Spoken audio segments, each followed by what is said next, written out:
Maatii miidiyaa dirree barnootaa akkam naaf jirtu nagaa keessanii galata waaqayyo nagaa kodhanii kun tuutoriyaalii koorsii Global Trend irratti afaan Oromootiin isiniif kennamaa jirudha. Tuutoriyaalii keenyan chapter 2 paartii lammaffaa kan jirru chapter 2 paartii lammaffaa tokkoffaa keessatti kan wajjin laalle waa'ee national interest ture achi keessatti immoo ingredients or determinants of national interest laalle. Sababni isaas foreign policy biyya tokkoo ibsuudhaan dura dippiloomaasii maal akka ta'e beekuun dura faayidaa biyyaalessaa yookaan national interest maal akka ta'e beekuun waan nurra tureef jechuudha. Waa'ee national interest sirriitti ilaallee akkasuma Columbus criteria national interestidhaaf lafa kaa'e ilaallee turre jechuudha paartii 1 keessatti. Paartii kanaan immoo wajjin laallu waa'ee foreign policy'ti. Foreign policy fi foreign policy objective ilaalla. Toopikii kana lamaan kabar goonaa jechuudha walii wajjin. Hammanumaatti akkana faana taatanan isin affeeraa tuutoriyaalii faana aan obboleessa keessan Oliyaad Baratichadha Yuunivarsiitii Finfinnee School of Law irraa. Egaan chaptarii 2 kan inni haasa'u waa'ee foreign policy fi dippiloomaasiiti. Waa'ee maammata alaa fi dippiloomaasiiti. Isaan kunniin egaa miinsiidha jenneerra yookaan immoo instrumentiidha. National interest yookaan faayidaa biyya tokkoo achiif gochuuf kan itti gargaaramnudha jechuudha.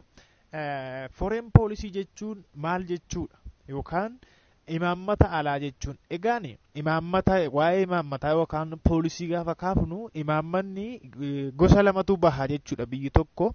Imaammata gosa lama baafatti. Inni tokko imaammata keessaati domestic policyidha jechuudha. Inni lammataan foreign policyidha imaammata alaa jechuudha. Kanaaf imaammata kanneen lamaaniin bulti biyyi tokko jechuudha.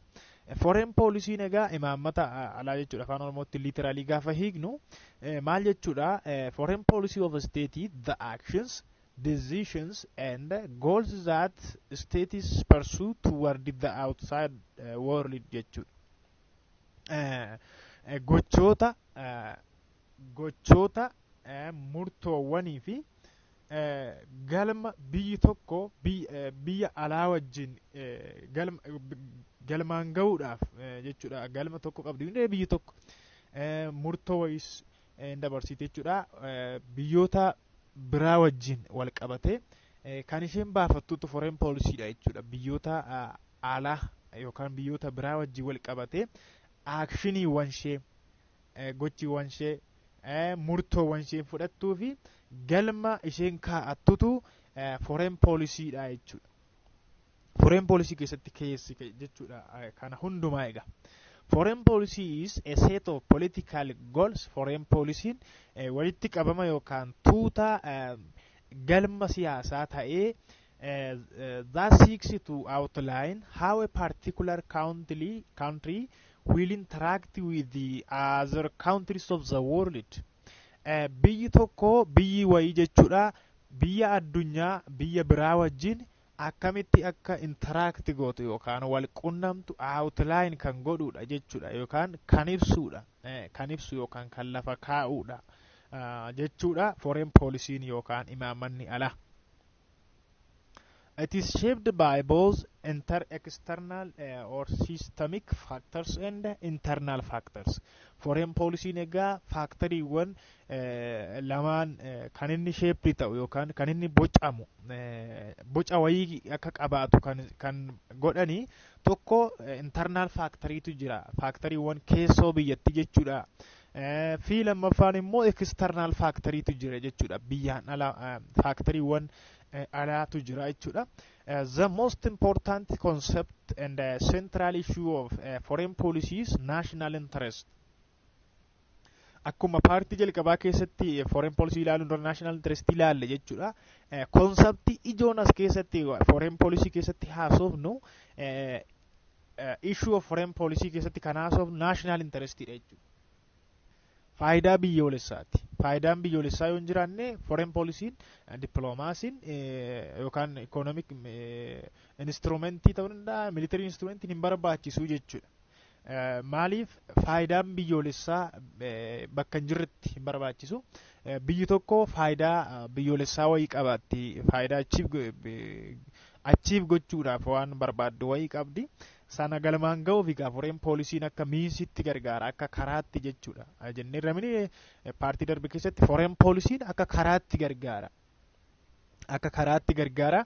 Foreign poolisiin ammoo dippiloomaasii of keessaa qaba, ikonomik instrumentii of keessaa qaba, miilitarii of keessaa qaba, saaboteej waan akkasii of keessaa qaba. Isa fuulduratti paartiiwwan itti aanu keessattis bal'inaan kan laallu ta'a jechuudha. Foreign poolisii tokkoof instrumentii kan ta'an foreign poolisii yookaan imaammata alaa biyyi tokko galmaan ga'u yookaan raawwachiisuuf imaammata alaa qabdu sana baafte sana raawwachiisuuf implementii gochuuf wantoonni ishiin itti gargaaramtu waan instrumentiiwwan adda addaatu jira jechuudha. Foreign policy is a term that describes how a nation deals with other countries. Foreign policy'n termii akkamiidha? Biyyi tokko biyya biraa wajjin akkamitti akka isheen diil gootu yookaan walii galtu kan ibsuudha jechuudha. Karaa lama gurguddaadhaan biyyi tokko biyya biraa wajjin kan isheen diil gootu. Karaan jalqabaa peaceful or cooperative basis'idha. Karaa akkamiirratti bu'uuramte jechuudha? Karaa nagaa ta'een, karaa cooperative, karaa tokko ta'een jechuudha. Yookaan karaa nagaa ta'een. Inni kun dippiloomaasiidha jechuudha. Karaa nagaa ta'een dippiloomaasiidhaan biyyi tokko biyya biraa wajjin diil gochuu dandeessi. Karaa lammaffaan belligerent warlike lolaan ta'uu danda'a. Waraanaan jechuudha. Yoo karaa nagaa ta'een hin danda'amu ta'e waraanni filannoo dhumaadha jechuudha. Dippiloomaasiidhaan yoo hin danda'amu ta'e threatening way jechuudha. Inni kun miidhuudhaan yookaan waraanaan biyya biraa wajjin diil gochuu dandeessi yookaan waliigaluu dandeessi jechuudha afaan qawweetiin. Foreign policy is made to achieve national interests. Foreign policy yookaan faayidaan biyyaalessaa egaa kan isaan ba'an maaliifi national interestii achieve gochuuf akkuma jenne faayidaa biyyaalessaa galmaan ga'uuf, national security nageenya biyyaa eegsisuuf, ideological goalii fi economical prosperity fiduuf. Goolii ideolojii adda addaa qabdu irra biyyi tokko ideolojii mataa ishee qabdi. Ideolojii sana galmaan ga'uuf achieve gochuuf ideolojii ishee sana galmaan ga'uuf biyya biraa irratti fe'uuf fillee jechuu hin dandeenya.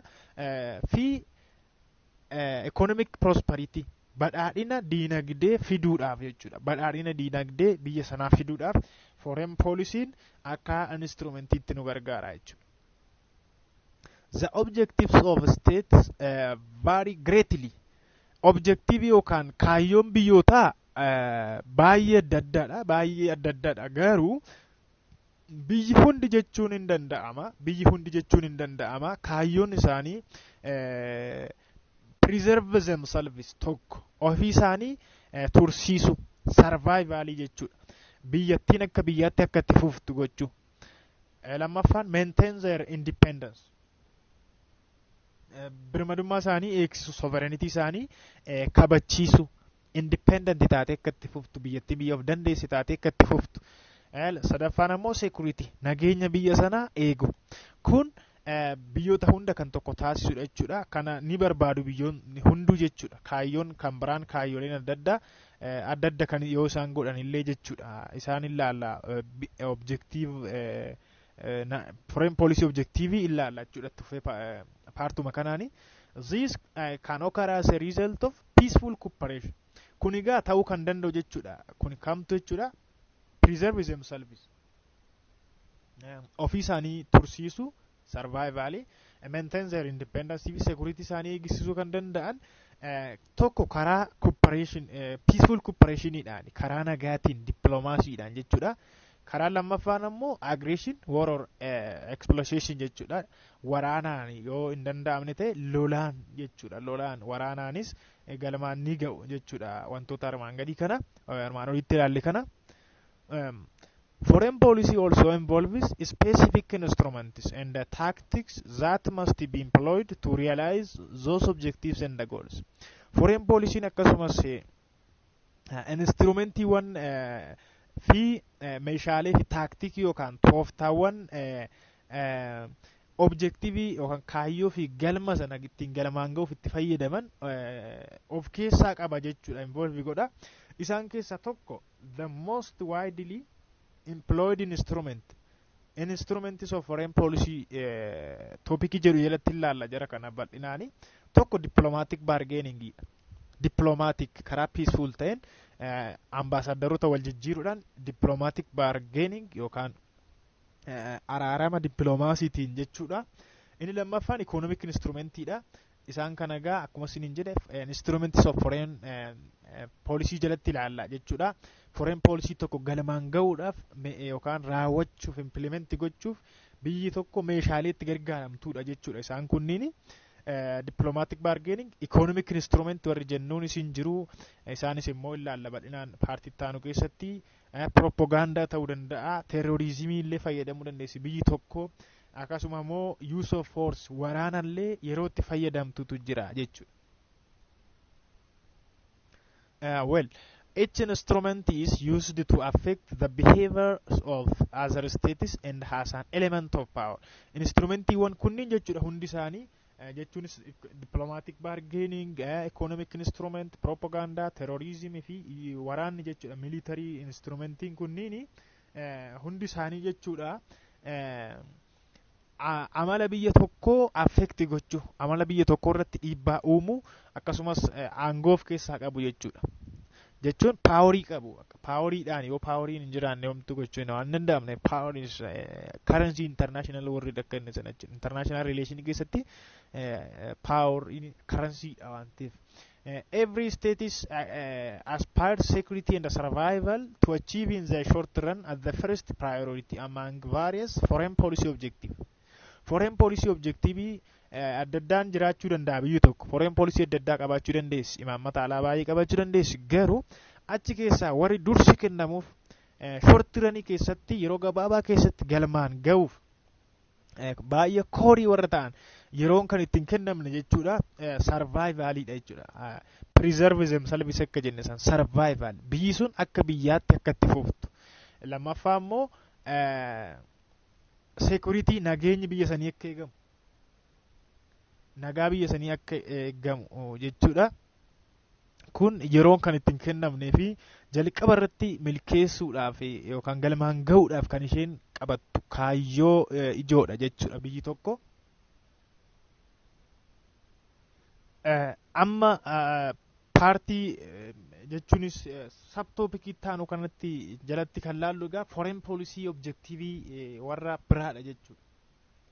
Warri ijoon survival, security fi nageenya biyyaa eegsisuu warra akkasii independensii biyya sanaa tursiisuu eegsisuu yommuu ta'an, warri immoo adda adda immoo ta'uu danda'u biyyaa biyyattis jedhamanii taa'an teechifaman kaayyoowwan biraa jiru jechuudha. Foreign policy objectives kaayyoo imaammata alaa biyyootaa jechuudha.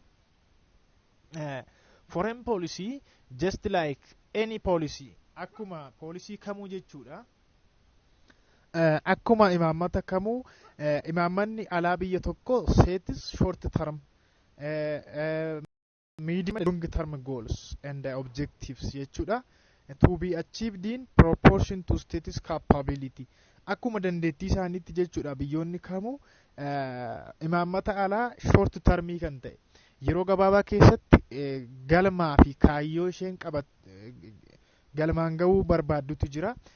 Middle term yeroo giddu galeessaa keessattii fi yeroo dheeraa keessatti galmii fi kaayyoo fi karoorri fi galmi isheen qabattu ni jiraata jechuudha. Biyyi tokko capability qabdu irratti hundoofte economic capability ta'uu danda'a, social capability, capability military capability qabdu irratti hundoofte jechuudha.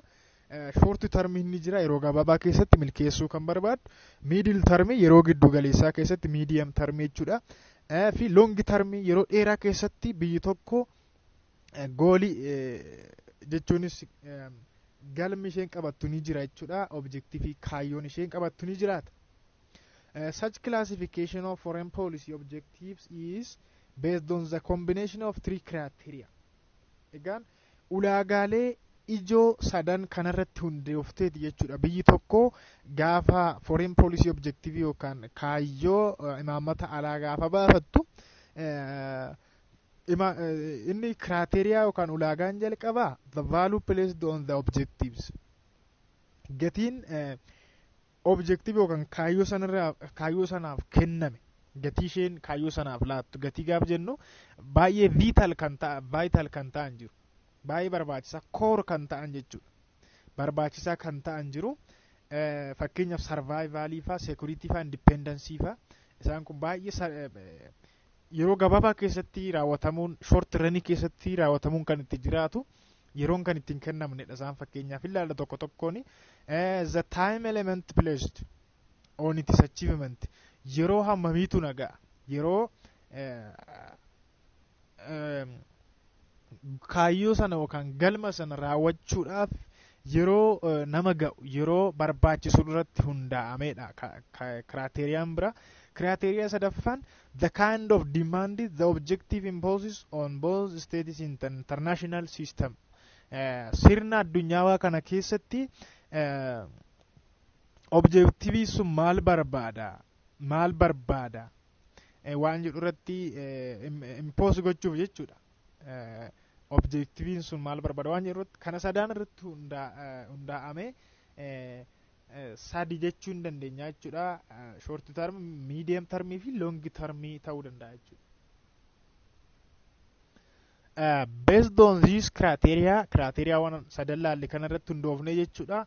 The objective can classified as objective yookaan kaayyoon biyyaa kun bakka sadeen armaan gadii kanatti qoodama. Egaa akkuma jenne inni tokkoffaan core values and interests duudhaawwan ijoo ta'anii fi duudhaawwanii fi fedhiiwwan ijoo yookaan sonawwan ijoo warra ta'an jechuudha. Core values sonawwan ijoo warra ta'an ni jiru. To which states commit their very existence and that must be preserved or extended at all time jechuudha. Biyyi tokko biyya taatee jiraachuudhaaf kan ishee barbaachisan jiru miti.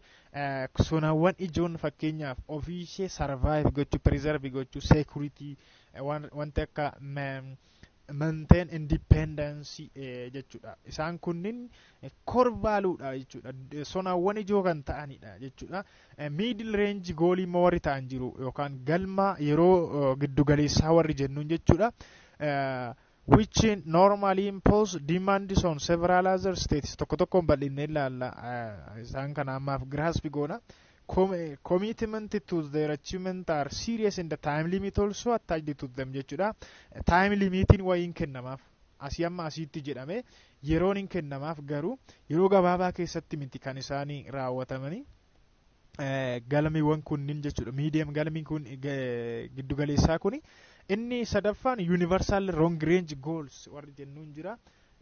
Yeroo dheeraa keessatti akkasumatti indefinite timeidhaaf yeroo hin beekamneef kan ba'an galmi akkasii ni jira jechuudha. Yeroo hin beekamneef yeroo hammanaatiif jedhamanii kan hin baane jiru. Which seldom have definite time limits jechuudha. Seldom baqa yeroo hunda jechuun seldom jechuun takkaa jechuudha. Yookaan immoo yeroo baay'ee baqa indefiniteedha taayimiin isaaniif kennamu hammana jedhameen ibsamu waggaa 15-50 jedhamu jechuudha. Akkasumatti taa'ama. In practice, leader rarely place the highest value on long range goal. Practice yookaan reality lafarra jiru gaafa laallu biyyoonni baay'een warra kana miti warra kana hin gargaaraman jechuudha. Warra kana hin gargaaramanii long range kana jechuudha. And it is very much dependent on the capability and the ideology of the state irratti hundaa'a warri kuni capability fi ideology biyyaa irratti hundaa'a jechuudha. Well tokko tokkoon bal'isnee gaaf laallu core interest and the values fedhii fi sonawwan ijoo warri ta'an short range objectiveidha jechuudha. Isaan sun yeroo gabaabaa keessatti kan raawwatamuun itti jiraatu. Core values and interest can be described as those kind of goals for which most people are willing to make ultimate sacrifices. Aarsaa olaanaa kaffaluudhaan namoonni galmaan ga'uu kan barbaadan jiru mini isaan sanatu core value jennaan isaan sanaan core values and interest jennaan yookaan immoo sonawwan ijoo fi faayidaa ijoo kanneen jennuun suni aarsaa barbaachisu kaffaluudhaan galmaan gahamuun kan itti jiraatudha. Core interest and the values are most frequently related to the self-preservation of akkuma jenne jechuudha survival of tiksuu of tursiisuu jechuudha biyyi tokko sadarkaa biyyaatti gaafa finno jechuudha. And economic system, the people and the culture argitanii politiksii yookaan politiksii ishee maal gochuu biyyi tokko preserve gochuu economic system ishee sirna diinagdee ishee preserve gochuu the people uummata ishee preserve gochuu yookaan kunuunsuu tiksuu jechuudha. Culture yookaan aadaa ishee tursuu the territorial integrity of the state daangaa biyyaa maal gochuu tursiisuu preserve gochuu warri kun core interest and values dha jechuudha. Sonawwan ijoodha jechuudha warri kuni. Some governments place greater values on controlling or defending amma biyyatti adda adda ta'a jennee rabeeka economic capability biyyaa irratti hundaa'e maal irratti hundaa'e biyyatti adda adda ta'uu danda'a. Garuu mootummoonni tokko tokko immoo some government place great values on controlling or defending neighboring territories just daangaa biyyoota ollaa isaaniiyyuu tiksuu irratti great value iddoo guddaa kennuuf jechuudha. Daangaa biyyoota ollaa isaaniis ni tiksu because they believe that the major threat for their territorial integrity may materialize through adjacent countries and then conquering the part or whole of neighboring countries may be considered as the core interest of states jechuudha. Sababni isaas biyya ollaa kootii gaafa tuqamte kan koos immoo hin tuqamuun isaanafu jedhanii waa yaadaniif daangaa biyya ollaa isaaniis yeroo tiksan ni argina jechuudha. Biyyoonni tokko tokko akka waan core valuutti kaatusa kanas daangaa biyya isaanii qofa otoo hin taane kan biyya ollaa isaaniis tiksuu akka core value yookaan immoo sona ijootti yeroo isaan kaa'atan ni argina jechuudha yeroo tokko tokko.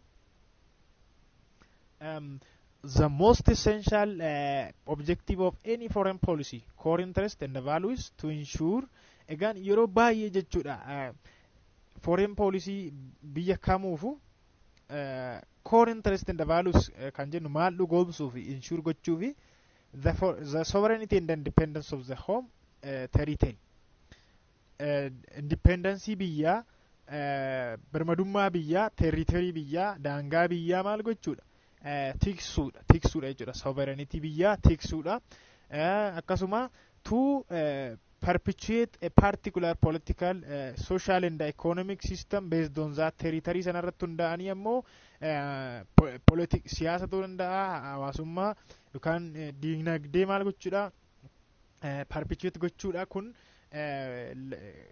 ijoo lamaanidha jechuudha. Foreign policy'n biyya tokko akka core valuetti kan qabatu yookaan kan bahu jechuudha. Inni lammaffaa middle termidha. Middle range yookaan middle term objectiveidha. The middle range objective drastically varies across state. Isaan kun biyyatti adda adda jechuudha.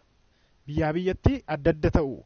Warri jalqabaa koorii warri ta'an sun biyyi hunduu ni qabu jedhamee yaadama jechuunis biyyi kamuu yoomuu daangaa biyya sanaa biyya ofii ni eegsifatu akkasuma uummata isaanii preserve ni godhu aadaa isaanii preserve ni godhu survive gochuu kana kan hin barbaanne hin jiru biyyi kamuu jechuudha. Kanaaf koorii warra ta'an sana biyyi hunduu ni qabaatu jedhamee yaadama. Middle range irratti garuu adda adda jechuudha biyyatti. The variation is obviously due to variation yookaan garaagarummaan kun sababii maaliitiin uumame the difference in level of economic and the technological progress gara sadarkaan diinagdee biyyootaa adda adda waan ta'eef technological progress yookaan guddinni teknoolojii biyyootaa adda adda waan ta'eefidha. Akkasuma as well as the military capability dandeettiin loltummaa biyyootaa adda adda waan ta'eef the middle range objective of states is different jechuudha adda adda ta'a sababiiwwan kanniinifi in a medium term objective state attempts to meet economic betterment demand and the needs through international action keessatti jechuudha social welfare nageenya hawaasaa and economic development faayida guddina diinagdee cannot be achieved through self help jechuun ofii qofaaf yaaduudhaan ofuma gargaaruudhaan achieve hin taane yookaan galmangaan as most state have only limited resource biyyoonni baay'een risoorsii murtaa'oo waan qabaniif administrative servicii fi technical skillii murtaa'oo waan qabaniif jechuudha.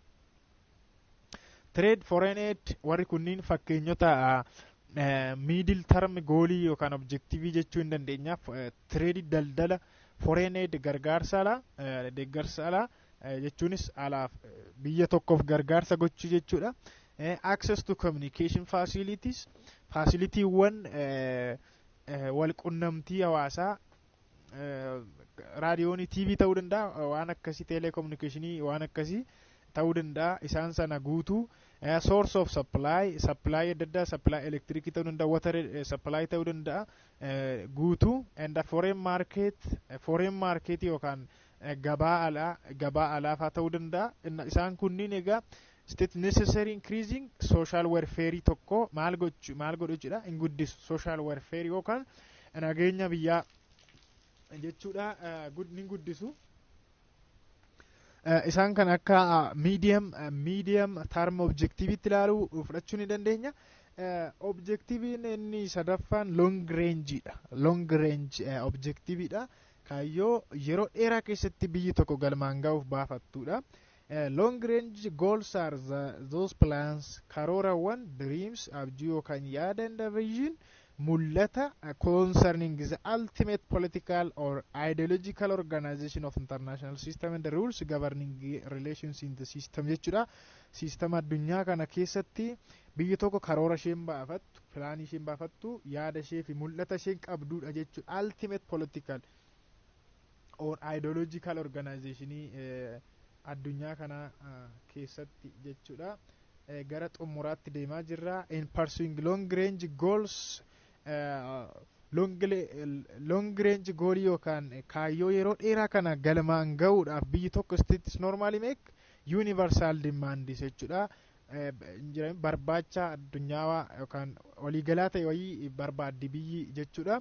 Every country has its own vision and ambition proportional to its strengths akkuma jenne biyyi kamoo visionii mataa ishee qabdi mul'ata mataa ishee qabdi akkasuma ambitionii hawwii mataa ishee qabdi garuu caal jettee miti kan hundumatti itti mul'atu yookaan hundumaan hawwitu proportionate to its strengths jabina ishee irratti hundoofte strengths gaaf jennu karaa baay'eedhaan ilaaluu hin dandeenya military strengths ta'uu danda'a economic strengths ta'uu danda'a capability akkasuma capability dandeettii qabdurratti jabina qabdurratti hundooftee biyyi tokko mul'ataa fi fedhii yookaan hawwii qabaatti jechuudha to be realized in the long run yeroo dheeraa keessatti galmaan ga'uudhaaf jechuudha ni qabaatti biyyi kamu every country